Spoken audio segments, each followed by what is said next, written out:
If you look at the history of Phottix TV, there were experiments with YouTube Shorts and YouTube live streaming. It seems that traditional videos are preferred by the community, as 80% of voters were against live streaming, and 93% prefer regular 16:9 videos. It looked like the matter was settled. However, a recent Creator Insider video inspired further investigation. In a video entitled Vertical Live on YouTube Explained, a new feature was discussed. The idea is that live videos could be mixed in with short videos. At first I seemed skeptical of the idea. Actually, I didn't like it. I left a comment that said, "Stop! You're hurting humanity." That's because I think YouTube Shorts are, in general, mindless eye candy. It's difficult to convey insightful information in less than 60 seconds. Just look at the time on this video. I haven't even set the scene yet, but a YouTube Short would be over already. So, what is this video about? Well, it's about two things. First, it's tech support.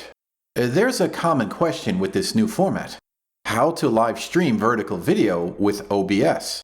That's Open Broadcaster Software. This video is also about a question. Is it a good idea to create live vertical videos? As I was watching the Creator Insider video, even though I don't like shorts, there was a pretty compelling argument. The idea is that this could make it easier for newcomers to live stream, but also it could potentially solve pretty big problems with shorts. By adding longer live videos, the shorts feed could become more than a swipe fest, while helping content creators to get noticed. It's important that YouTube fend off the competition, but the core of YouTube shouldn't be ruined in the process. Once I realized that this was a pretty nimble move by YouTube, my opinion started to change. To be more logical, I decided to apply the scientific method. This is Crossy Road.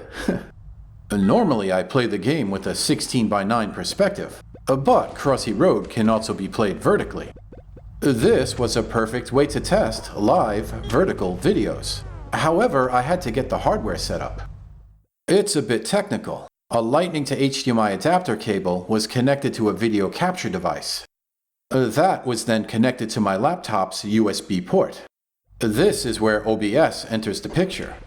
The setup was similar to a typical session with my Apple TV. The USB capture device is used to record audio and video. And the second listing is for recording from an external microphone. That's for the voiceover. It was actually a pair of earphones with a mic, so that the audio could also be monitored. The problem was getting it to work vertically. That was accomplished with the video tab in the settings. At first, I was confused. I didn't know how to set a vertical resolution. The base canvas settings and the video output settings had drop-down menu options, and they weren't vertical. But by simply clicking the numbers, I was able to type what I wanted. I went with 720 by 1280. Then I just repositioned the video to be centered. That pretty much worked. With the other settings already set up from last time, I could just start streaming. Something was not right with the audio from the iPhone, as the game sound effects were not working properly. But the general idea could be tested. And right away, it was a lot of fun. It was great to see familiar names pop up in the chat. While landscape is still my preference, I'm starting to like this change. It gives people options, which is nice.